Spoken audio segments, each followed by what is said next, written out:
Well, welcome back to the Roadside Rescue YouTube channel. I'm Ernest, and on this episode, I've got a Jetta next to me that hasn't been running for about 2 months. The battery's been dead the whole time, so the customer probably is going to need a new battery too, at least.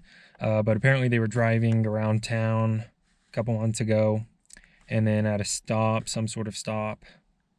Yeah, they were stopped. They didn't have power, complete loss of power, and then it was crank no start until the battery died.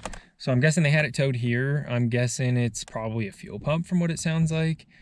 But it could be a bunch of things. So I'm gonna make sure it's got fuel pressure first and go from there. Some car just left blowing smoke. Smoky. It started right over here. I wish I got it on film. I didn't notice till it was gone though. Here's the Jetta. Super easy on these. Jetta's at least to test fuel pressure. That's nice. Let's go ahead and just put a jump box on this. See if it gets fuel pressure.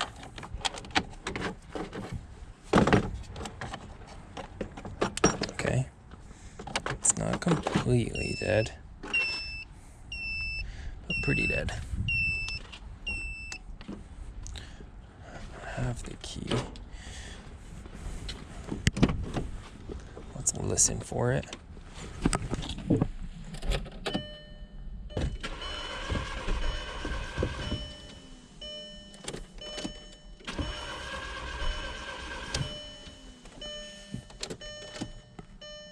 Okay, that's 3 cycles of the key. The first I was trying to start it, turned over. Starter sounds good. Let's see if we have any fuel pressure then, real quick. This will tell us. We do, dang. Okay. So that's not our issue. I'm probably going to have to replace or recharge the battery before I can finish this diagnosis if this is the case. I was hoping it would just not have fuel pressure. But it's probably electronic and I'm not going to be able to test it with a jump box. So let's go ahead and pull that out.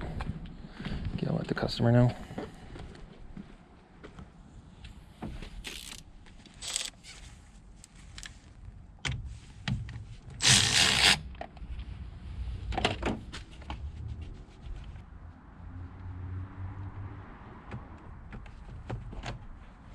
I feel like every single car I look like has a bad connection. Look how loose this battery connection is. I doubt that's the issue because it was turning over fine. But anyways, now I've got to take a look at that when I come back. Pull this out real quick. All right, so I just got back out here. It's a couple of days later. Our timing didn't work up to link up yesterday and install this battery. So it's the next day. It only got up to 90% though. I took a picture of it. Okay, so I just got the battery all cleaned up. I did the old flipperoo on that style connector for that bracket to pinch that cable a lot better, so that's not going anywhere. This should have an idea of what's going on if it's a sensor issue or anything. I'll still test the fuel pressure, but I don't think that's it. My guess is like some sort of sensor based off what I heard. So we'll dig all the way into it. Okay, so now I'm just gonna try to start it a few times, see if the sensors or anything pick up on anything. Backfire.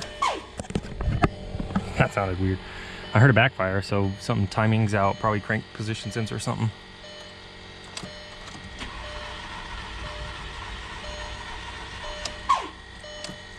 Interesting sound of that stopping. Let me know in the comments what you think that sound is. All right. Something else. I just rolled down the window because the door chime was beeping. And the window won't roll back up. It's messed up. So that's frustrating. It's probably too small. So now I've got to take this handle apart, see if I can get the window back up. Look. Bruh. Should have told me.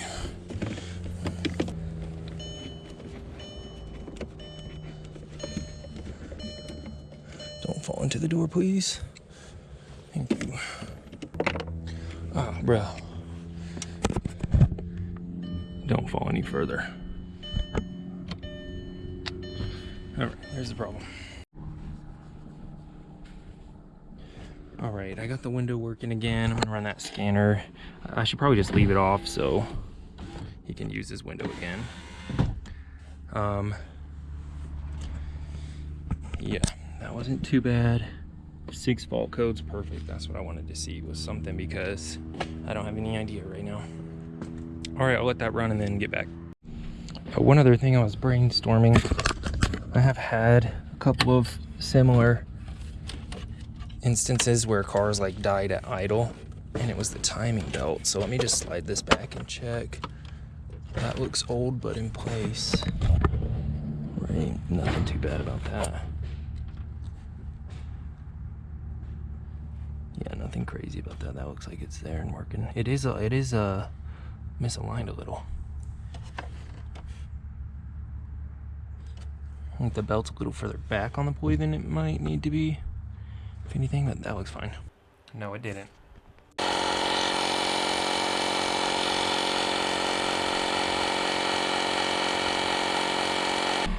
All right, I cleared those fault codes. I'm gonna rescan them.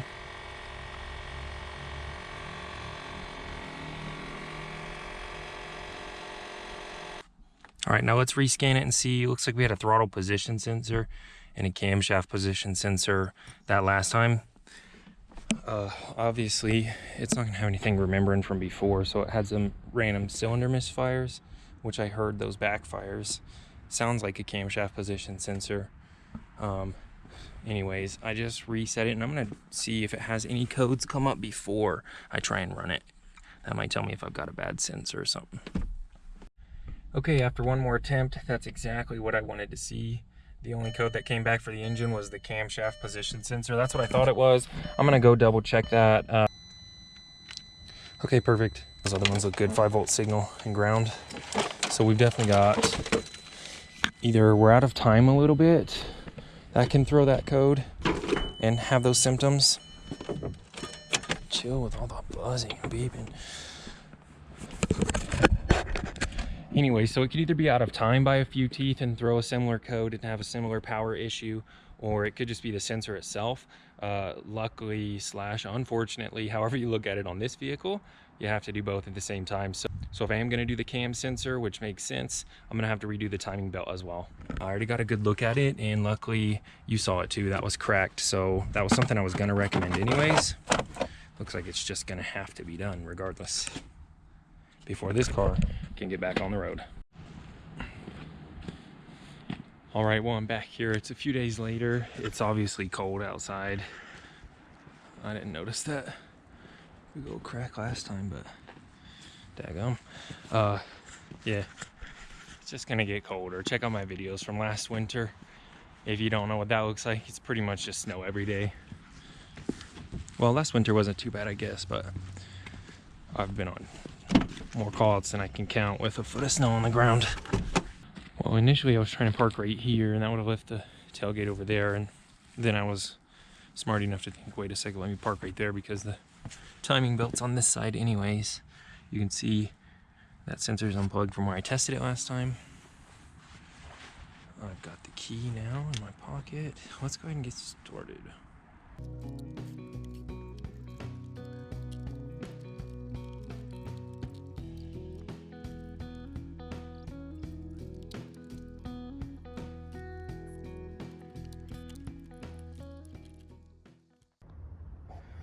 Uh-oh.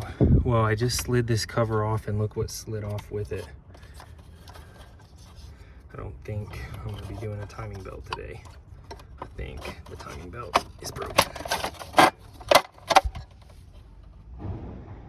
Missed that. And that'll do it. That motor's ruined.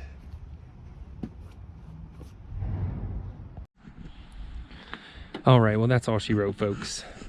I guess I could have pulled on that belt when I checked it the first time. I just looked at it and saw that it looked like it was in place. I didn't want to mess with it too much. Then